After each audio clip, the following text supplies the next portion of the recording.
Learn English through story. The empty seat. Ben and Jake had been best friends since first grade.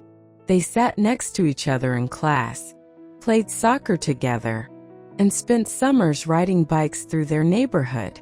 Wherever one went, the other followed. But in 8th grade, everything changed. Jake's family had to move to another city. The night before he left, they sat in Ben's backyard, staring at the stars. "We'll still be best friends, right?" Ben asked, kicking a rock. "Of course," Jake said. "We'll text, call, and visit." But as months passed, their messages became shorter. Calls turned into quick check-ins, then faded altogether. By high school, they barely spoke. One day, Ben sat in the cafeteria, scrolling through his phone when a familiar voice said, "Is this seat taken?" Ben looked up. It was Jake. Taller. Older, but still Jake. "Jake." "Yeah." Jake grinned. "We just moved back." For a moment, there was silence. Then, without a word, Ben slid his backpack off the chair next to him. Jake sat down, and just like that, the empty seat wasn't empty anymore. The library secret. Olivia loved books, but she hated the library. It wasn't the books she disliked, it was the people. She preferred reading alone at home, where no one could bother her. So when she was forced to partner with Alex for a school project, she groaned. Alex was loud, social, and always surrounded by friends. Worst of all, he had zero interest in books. "I'll do the reading. You do the talking," Olivia suggested as they sat in the library. "Sounds fair." Alex shrugged. Days passed, and something unexpected happened. While Olivia read, Alex doodled in the margins of their notes, funny little sketches that made Olivia laugh. One day, Olivia found Alex staring at a book. "What are you doing?" she asked. "Just looking," Alex muttered. "I never really read before, but I think I might like it." Olivia hesitated, then slid the book toward him. "Try this one. It's my favorite." Weeks later, Alex finished his first novel. "You were right," he admitted. "Books are kind of cool." And that's how Olivia, the girl who thought she'd never need a friend, found one in the most unexpected place. The bench by the lake. Mr. Harris sat on the same wooden bench by the lake every morning. He had been coming here for years, watching the ducks, listening to the breeze, and waiting. One morning, a boy named Leo wandered over and plopped down next to him. "Hi," Leo said. Mr. Harris nodded.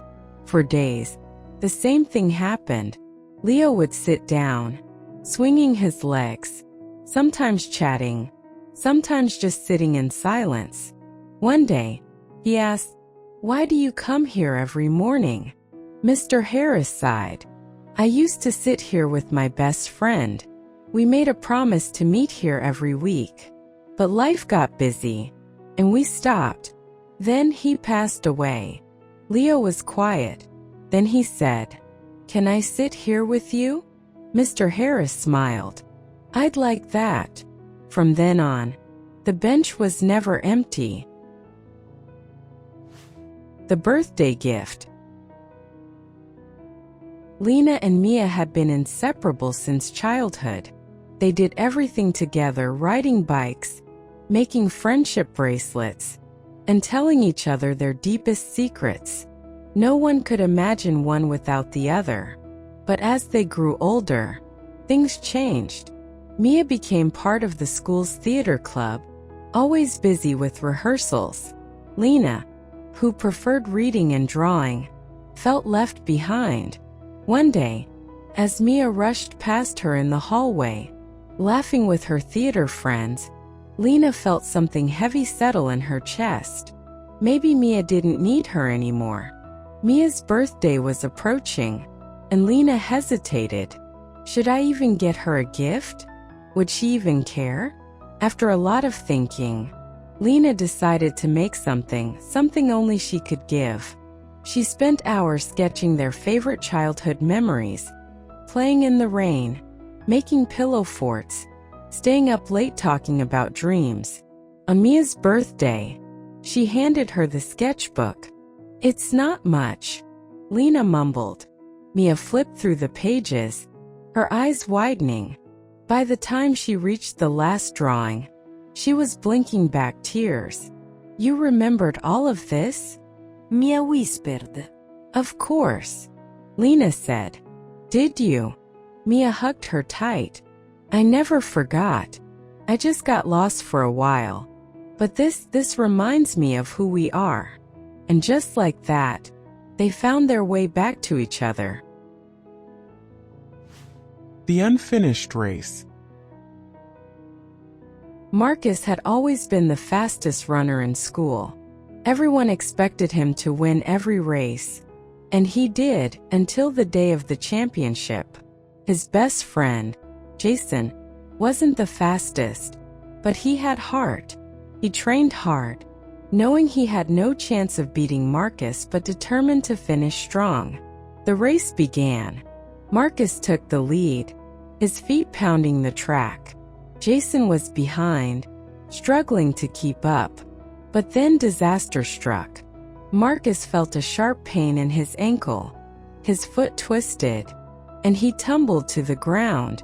The crowd gasped. The other runners sped past. Jason saw Marcus fall. He hesitated. He could keep running and maybe win third place. But instead, he made a choice. He stopped, turned around, and ran back to Marcus. "Come on," Jason said, pulling Marcus up. Marcus winced. "I can't run." Jason grinned. "Then we'll walk together." Step by painful step, they made their way to the finish line. The crowd erupted in applause. They finished last, but it didn't matter.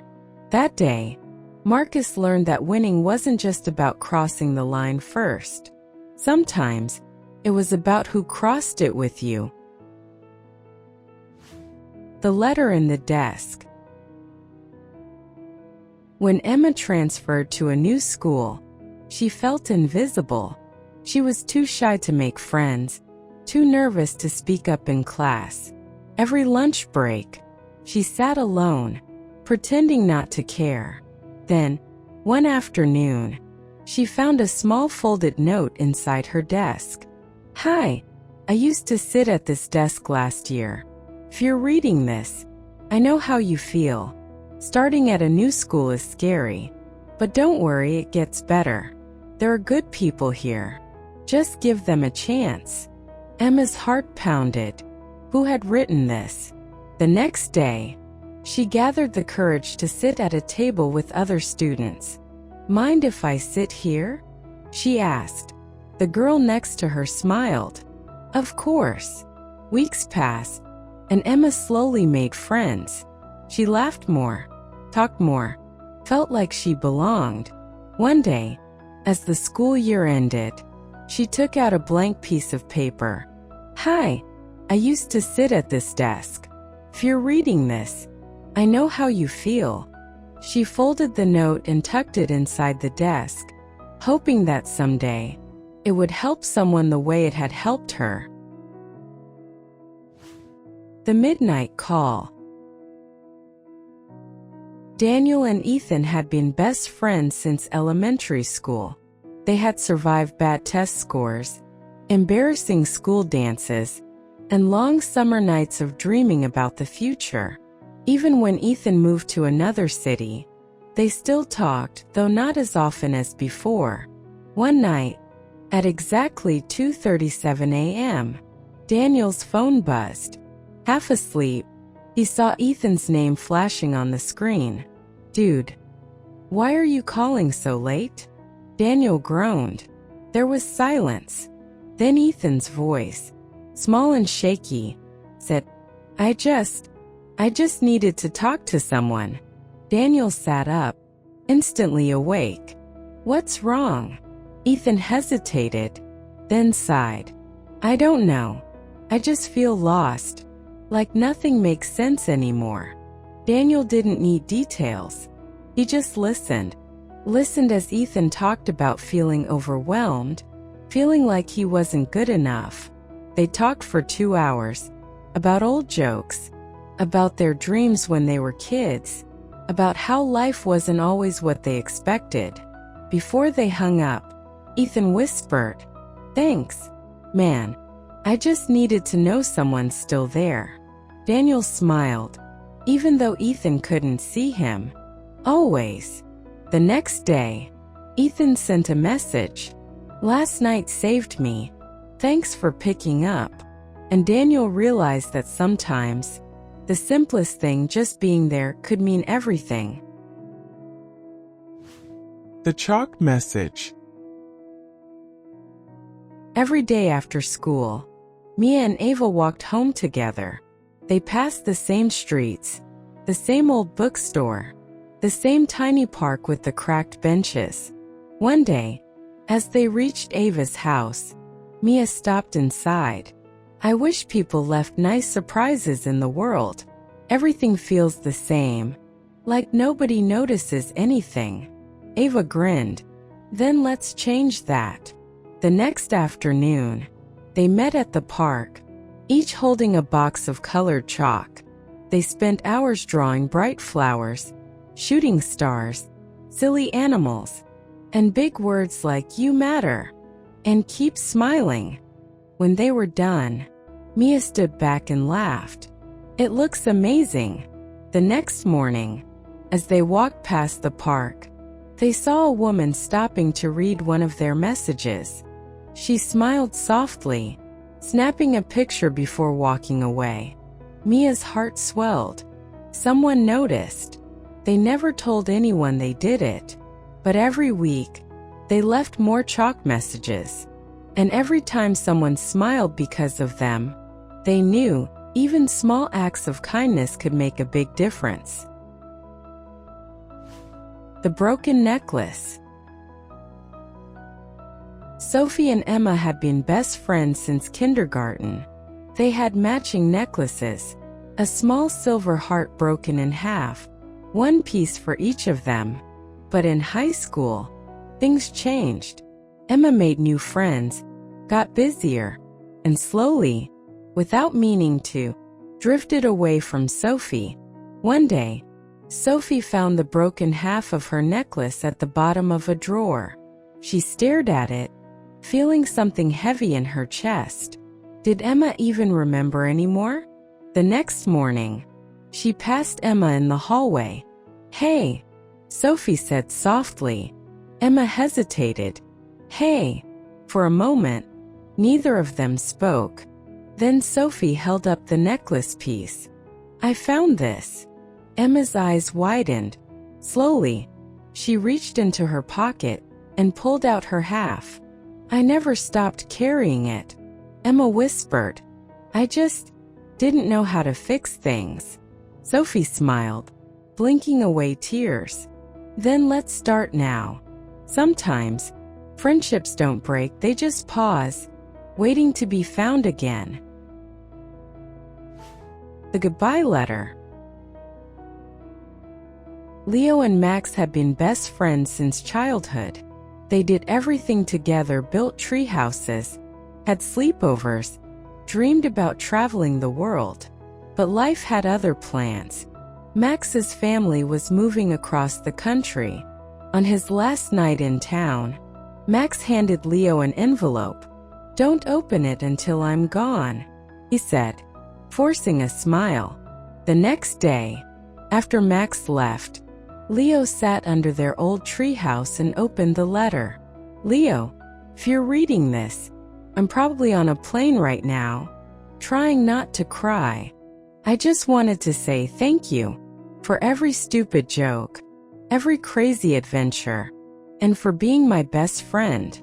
This isn't the end. We'll find a way to keep this going. Distance doesn't change real friendships. Leo folded the letter carefully, holding on to it like a promise. And even though Max was miles away, Leo knew some friendships never fade.